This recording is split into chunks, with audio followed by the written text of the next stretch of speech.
आज हामी जीवनको फल र मुक्तिदाता आनसङ्घुङ ज्यू भन्ने शीर्षक लिएर सँगै परमेश्वरको वचन अध्ययन गर्ने समय लिनेछौँ। कोरोना भाइरसले पुरै विश्वलाई आक्रान्त पारेको छ। हामी सबैले यो भाइरस सन् 2020 मै समाप्त हुन्छ होला भनी सोचेका थियौँ, तर सन् 2021 मा पनि यो निरन्तर जारी रह्यो। हामीले बाइबलको अगमबाणीलाई हेर्ने हो भने चेलाहरूले जैतुन डाँडामा येशूजुलाई तपाईँ यस पृथ्वीमा कहिले आउनुहुन्छ अनि यस युगका अन्त्यको चिन्ह के हुनेछ भनेर सोधेका थिए। मत्ती अध्याय 24 मा हामीले यो दृश्य देख्न सक्छौँ। तब येशूजुले ठाउँ ठाउँमा अनिकाल र भूकम्प हुनेछन् भन्नुभयो। अनिकाल र भूकम्पलाई सजिलोसँग भन्नुपर्दा प्राकृतिक प्रकोप भन्न सकिन्छ। अहिलेको यो वर्तमान समयमा हाम्रो वरिपरि थुप्रै प्राकृतिक प्रकोपहरू भइरहेका छन्।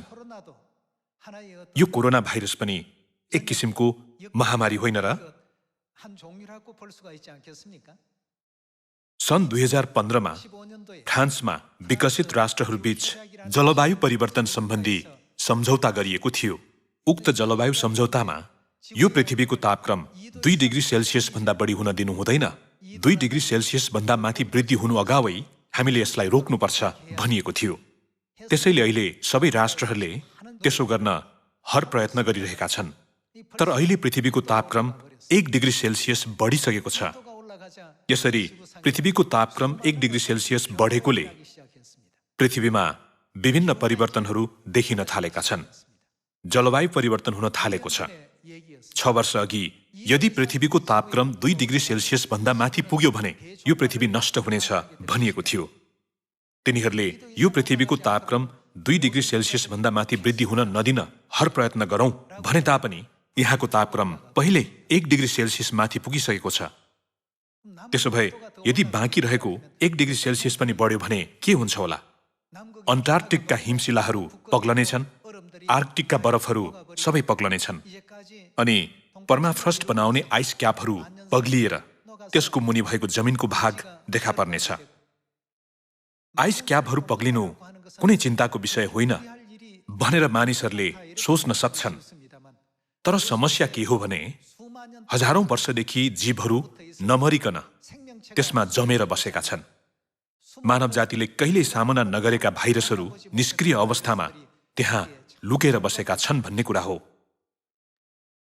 यदि बढ्दो तापक्रमका कारण निष्क्रिय अवस्थामा रहेका ती सबै भाइरसहरू एकपछि अर्को गर्दै बाहिर निस्किए भने चाहे त्यो मानिस होस् या त जीव जन्तु, जोसुकैमा पनि ती भाइरसहरू सर्न सक्छ, जसले गर्दा पुरै विश्वमा तीव्र गतिमा महामारी फैलन सक्ने सम्भावना हुने भएकोले वैज्ञानिकहरू निकै भयभीत र चिन्तित अवस्थामा छन्। के त्यति मात्र होला र? अहिले तीव्र गतिमा जलवायु परिवर्तन भइरहेकोले भारत, संयुक्त राज्य अमेरिका, चीन र एसियामा निरन्तर भारी वर्षा हुनुको साथै बाढी गइरहेको छ। अहिले पृथ्वीले आफूलाई पहिलाकै अवस्थामा पुनर्स्थापित गर्ने क्षमता गुमाउन सक्ने कुरा बताइएको छ। विगतमा चीनमा कहिले आँधी गएको देखिँदैनथ्यो, तर अहिले चाहिँ त्यहाँ जाने आँधी संयुक्त राज्य अमेरिकाको जत्तिकै डरलाग्दो छ अनि चीनमा थुप्रै तुफान चलिरहेको छ। हालसालै चीनमा कुखुराको अण्डा जत्रै असिना परेको थियो। यस्ता कुराहरू इन्टरनेटमा थुप्रै छन्। यहाँहरूले युट्युबमा गएर विपत्ति लेखेर खोजी गर्नुभयो भने विश्वभरि झरिरहेका थुप्रै विपत्तिहरूको विषयमा भेट्टाउन सक्नुहुनेछ। ठाउँ ठाउँमा ज्वालामुखी विस्फोटन भइरहेको छ र विभिन्न ठाउँहरूमा बेसबल जत्रै असिना परिरहेको छ अनि बारम्बार गइरहेको भूकम्पले पुरै विश्वलाई नै अस्तव्यस्त बनाएको छ। अहिले ज्वालामुखी पनि एक एक गर्दै विस्फोटन नभइकन एकैचोटि विस्फोटन भइरहेको छ। यस्ता घटनाहरू घट्दै पछि म सधैँ हाम्रा मुक्तिदाताको विषयमा सोच्ने गर्छु। पिता परमेश्वर र माता परमेश्वर हामी मानव जातिलाई मुक्ति दिनको निम्ति यस पृथ्वीमा आउनु भएको कुरा कति धन्यवादको कुरा हो। तर मानिसहरूका आँखा बन्द भएकाले तिनीहरूले यो कुरा देख्न सक्दैनन्। मानव जाति अहिले हरेक दिन स्वतन्त्रतापूर्वक जिउनको लागि यो कोभिड-19 को सङ्कटबाट कसरी उम्कने होला भन्ने कुरामा मात्र केन्द्रित भइरहेका छन्। समाधानको उपाय छैन भन्ने कुरा तिनीहरूलाई थाहा छ। तैपनि सरकारले समाधान गरिदिन्छ, युएनले सम्हालिहाल्छ नि भनेर आश गर्नु बाहेक तिनीहरूसँग अर्को कुनै विकल्प छैन। तर हाम्रा पिता परमेश्वर र माता परमेश्वर हामीलाई फेरि शोक, पीडा र मृत्यु नहुने त्यो स्वर्गको अनन्त महिमा प्रदान गर्नको निम्ति मुक्तिदाताको रूपमा यस पृथ्वीमा आउनुभयो। त्यसैले जो कोहीले सियोनमा बास गर्नुहुने मुक्तिदातालाई ग्रहण गर्ने आशिष प्राप्त गर्न सक्ने गरी हामीले धेरैभन्दा धेरै मानिसहरूलाई पिता र माताको आगमनको विषयमा सुनाउनु पर्छ।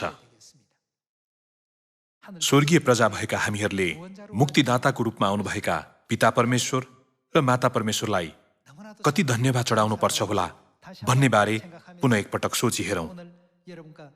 आज हामीहरू बाइबलले अगमबाणी गरेको हाम्रा मुक्तिदाता परमेश्वरको विषयमा खोज्ने समय लिनेछौँ। आज जीवनको फल र हाम्रा मुक्तिदाता आन्साङुङ ज्यू भन्ने शीर्षक लिएर परमेश्वरको सत्यताको वचन अध्ययन गर्नेछौँ। मैले भर्खरै भने जस्तै मानव जातिले यस पृथ्वीमा पाइला टेकेदेखि तिनीहरू सबै मृत्युको पीडामा चिच्याइरहेका छन्। मानव जाति मर्नुपर्ने इतिहास अदनको बगैँचाबाट सुरु भएको हो भन्ने कुरा हामी सबैलाई राम्ररी थाहा छ। त्यसो भए मर्नुपर्ने इतिहास अदनको बगैँचाबाट सुरु भएको हो भने बाँच्ने उपाय पनि हामीले अदनकै बगैँचामा भेट्टाउन सक्छौँ।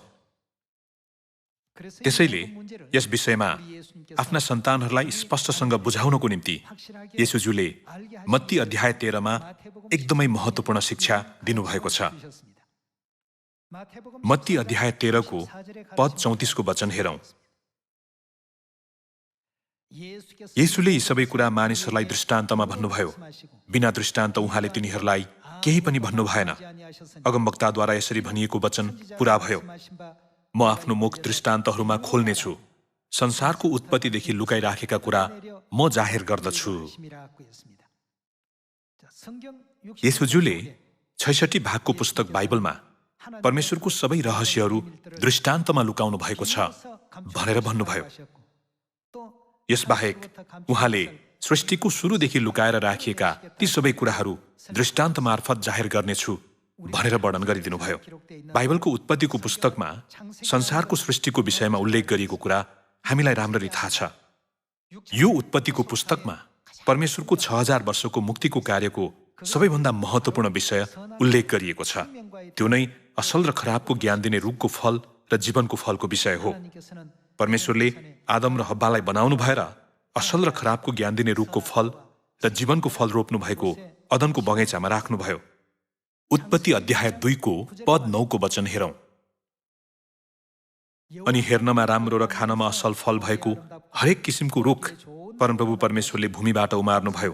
उहाँले बगैँचाको बीचमा जीवनको रुख र असल र खराबको ज्ञान दिने रुख पनि लगाउनुभयो। यहाँ अदनको बगैँचामा जीवनको रुख र असल र खराबको ज्ञान दिने रुख लगाउनुभयो भनेर उल्लेख गरिएको छ। हामी उत्पत्ति अध्याय 2 को पद 16 को वचन हेरौँ। अनि उहाँले मानिसलाई यो आज्ञा दिनुभयो, बगैँचाका सबै रुखका फल तैँले सङ्कोच नमानी खाए हुन्छ, तर असल र खराबको ज्ञान दिने रुखको फल चाहिँ नखानु, किनभने जुन दिन तैँले त्यो खान्छस् त निश्चय नै मर्नेछस्। असल र खराबको ज्ञान दिने रुखको फल चाहिँ परमेश्वरले नखानु भनी आज्ञा गर्नुभएको फल होइन र? तर आदम र हव्वाले कसो गरे त? अध्याय 3 को पद 1 मा गएर हेरौँ। परमप्रभु परमेश्वरले बनाउनु भएका वन पशुहरूमध्ये सर्प सबभन्दा धूर्त थियो। त्यसले स्त्रीलाई भन्यो, के परमेश्वरले तिमीहरूलाई बगैँचाको कुनै पनि रुखको फल नखानु भनी भन्नुभएको छ? स्त्रीले सर्पलाई भनिन्, बगैँचाका रुखहरूका फल हामी खान सक्छौँ, तर बगैँचाको बीचमा भएको रुखका फलको विषयमा परमेश्वरले भन्नुभएको छ, त्यो चाहिँ नखानु र नछुनु, नत्रता तिमीहरू मर्छौ। सर्पले स्त्रीलाई भन्यो, तिमीहरू मर्दैनौ, किनकि परमेश्वर जान्नुहुन्छ कि जुन दिन तिमीहरू त्यो खान्छौ त्यही दिन तिमीहरूका आँखा खुल्नेछन् र असल र खराबको ज्ञान पाएर तिमीहरू परमेश्वर जस्तै हुनेछौ। जब स्त्रीले त्यस रुखको फल खानलाई असल र हेर्नमा रहर लाग्दो र बुद्धि पाउनलाई त्यस रुखको चाह गर्नुपर्ने रहेछ भनी देखिन्, तब तिनले त्यस रुखको फल टिपेर खाइन् र आफ्ना पतिलाई पनि दिइन् र उनले पनि खाए। अनि दुवैका आँखा खुले र नाङ्गै पो रहेछौं भने तिनीहरूले थाहा पाए। अनि अन्जिरका पातहरू गाँसेर आफ्ना निम्ति तिनीहरूले वस्त्र बनाए। यसरी आदम र हव्वाले परमेश्वरले नखानु भन्नुभएको असल र खराबको ज्ञान दिने रुखको फल खाए, जसले गर्दा मानव जातिमा पहिलोपल्ट मृत्यु निम्तियो। आदम र हव्वाले असल र खराबको ज्ञान दिने रुखको फल खाएर तिनीहरू मात्र नभएर सम्पूर्ण मानव जातिमा मृत्यु हस्तान्तरण हुने कार्य उत्पन्न गराए।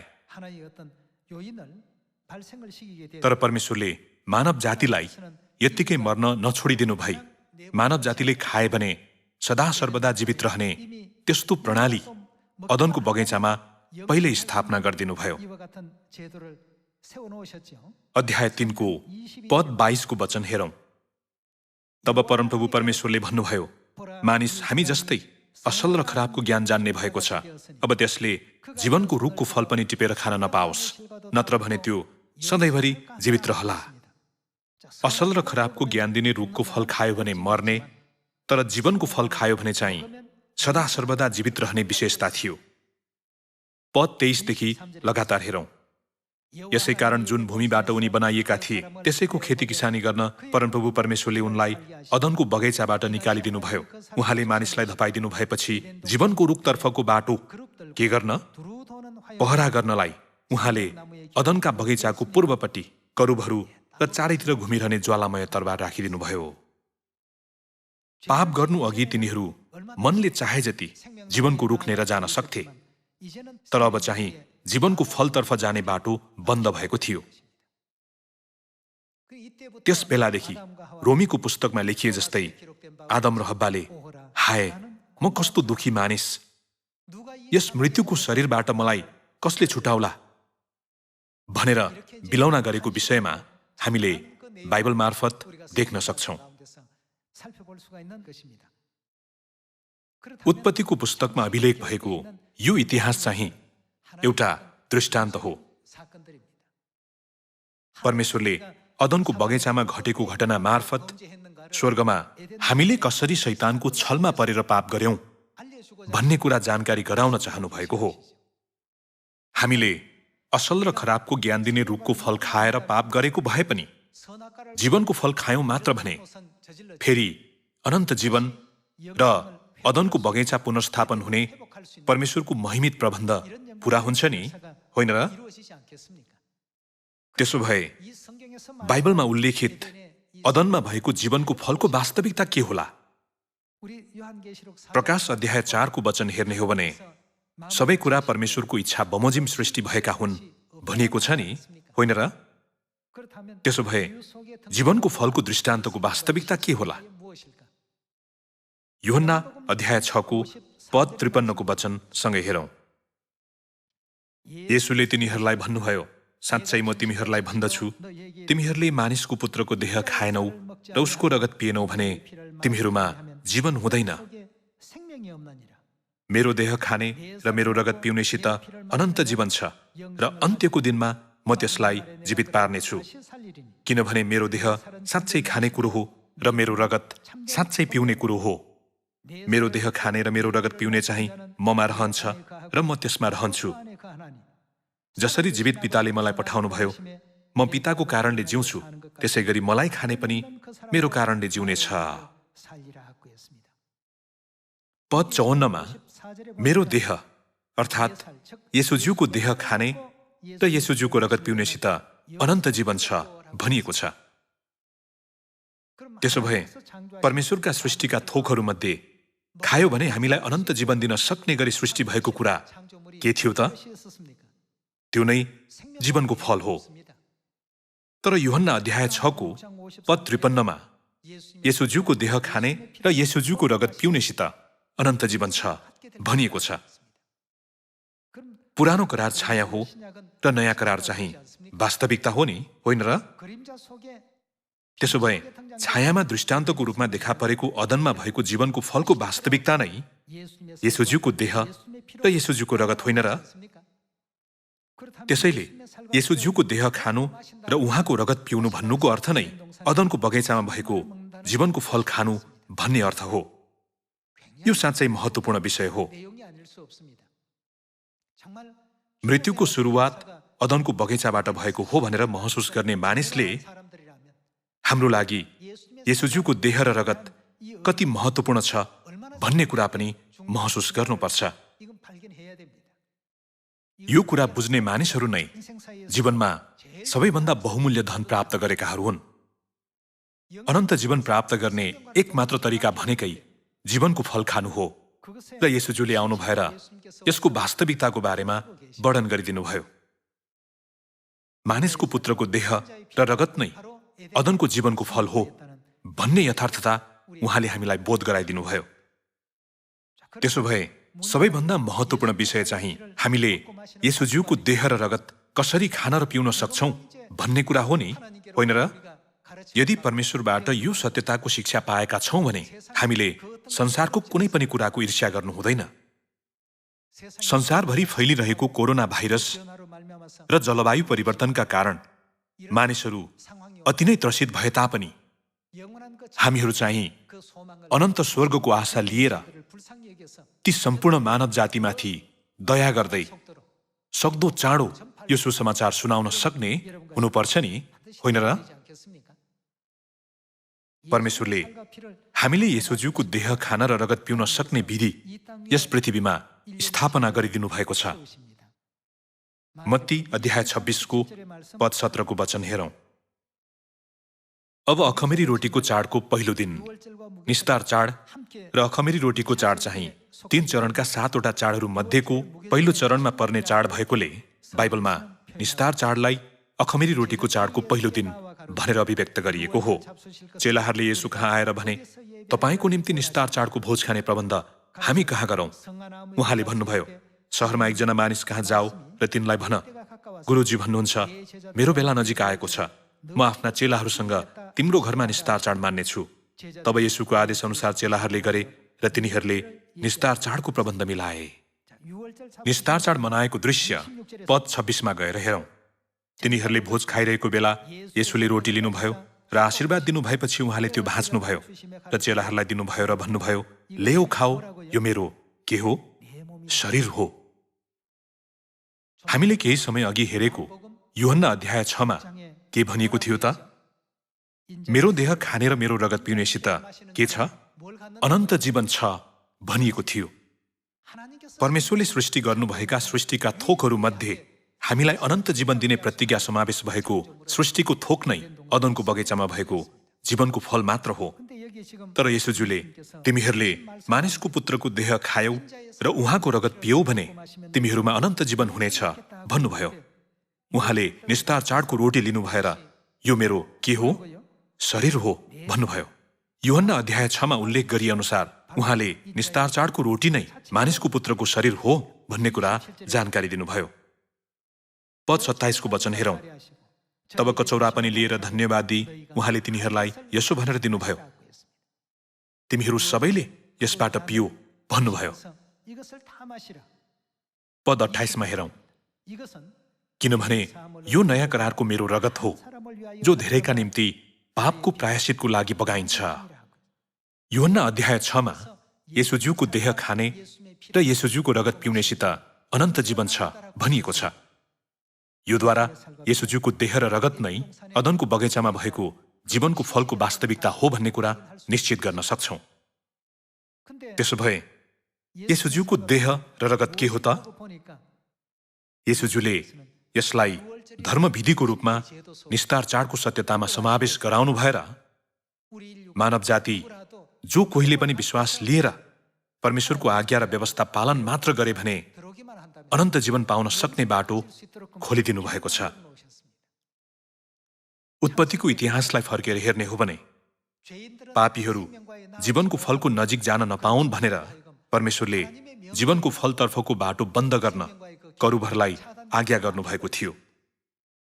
त्यसो हो भने जीवनको फलको सत्यता रहेको निस्तार चाडको रोटी र दाखमध्य खान र पिउन सक्ने बाटो खोलिदिन सक्नुहुने व्यक्ति पनि परमेश्वर बाहेक अरू कोही छैन नि, होइन र? त्यसैले 2000 वर्ष अघि परमेश्वरले शरीर धारण गरेर यस पृथ्वीमा आउनु भई बन्द भएको त्यो बाटो खोलिदिनु भएकोले त्यसलाई नयाँ मार्ग भनिएको हो। हिब्रू अध्याय 10 मा हेर्ने हो भने नयाँ र जीवित मार्ग भनेर अभिव्यक्त गरिएको छ। यो मार्गलाई परमेश्वर आउनु भएर खोलिदिनु भएको भन्ने अर्थमा नयाँ करार पनि भनिन्छ। लुका अध्याय 22 को पद 7 को वचन हेरौं। अखमिरी रोटीको चाडको दिन आयो, जुन दिन निस्तार चाडको थुमा बलि चढाउनु पर्थ्यो। उहाँले पत्रुस र यूहन्नालाई यसो भनेर पठाउनु भयो, गएर हाम्रा निम्ति निस्तार चाडको भोज तयार गर। पद 14 मा हेरौं। अनि जब बेला भयो तब उहाँ प्रेरितहरूसँग भोजन गर्न बस्नुभयो। उहाँले तिनीहरूलाई भन्नुभयो, मैले दुःख भोग्नु अघि नै यो निस्तार चाडको भोजन तिमीहरूसँग खाने ठूलो इच्छा गरेको थिएँ। पद 19 मा हेरौं। अनि उहाँले रोटी लिनुभयो र धन्यवाद चढाउनु भएपछि त्यो भाँच्नुभयो र तिनीहरूलाई यसो भन्दै दिनुभयो, तिमीहरूका निम्ति दिइएको यो मेरो शरीर हो, मेरो सम्झनामा यो गर्ने गर।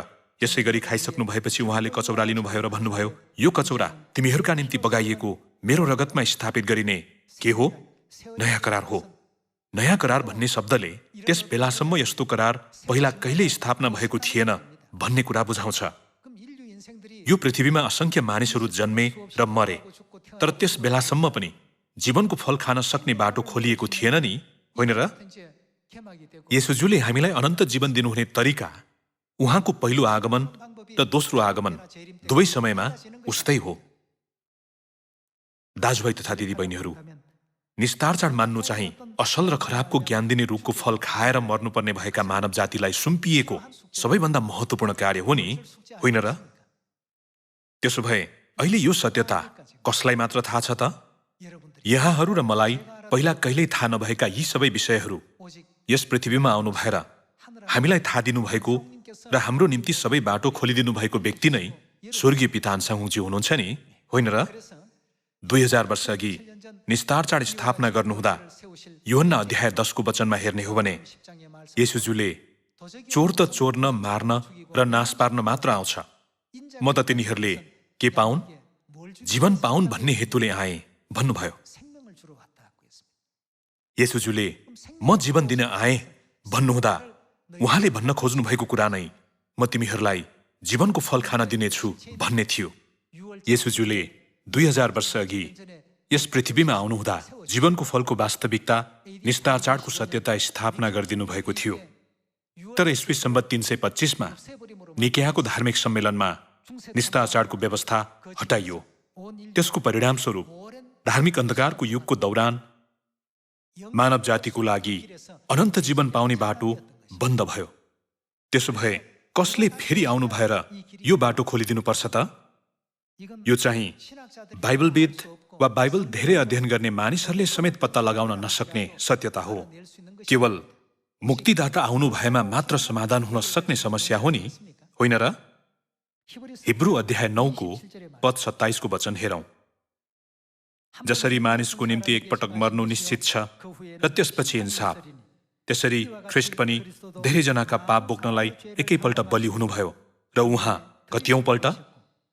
दोस्रो पल्ट देखा पर्नुहुनेछ, पाप बोक्नका निम्ति होइन, तर उत्सुकतापूर्वक उहाँको प्रतीक्षा गर्नेहरूका उद्धारको निम्ति।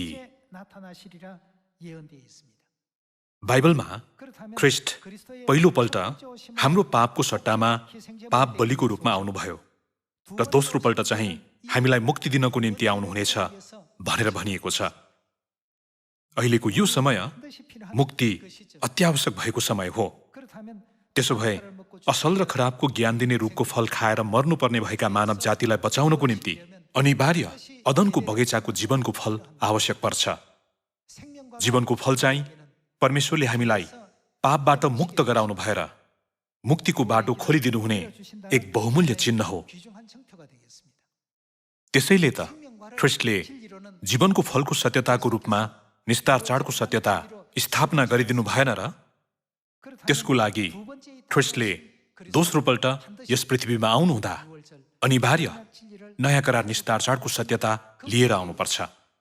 यो नै हामीले प्रतीक्षा गरिरहेको मुक्तिदाता उहाँ नै हुनुहुन्छ भन्ने कुराको प्रमाण हो।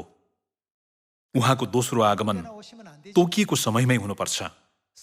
बाइबलको अगमवाणी अनुसार हेर्ने हो भने उहाँ अन्जिरको रुखका हाँगा कलिला भएर रुखले पालुवा फेरेपछि आउनुपर्छ। परमेश्वरले त्यो समयमा निश्चय नै आउनेछु भनेर प्रतिज्ञा गर्नुभएको छ। उहाँ जुनसुकै बेला आउनुहुने होइन।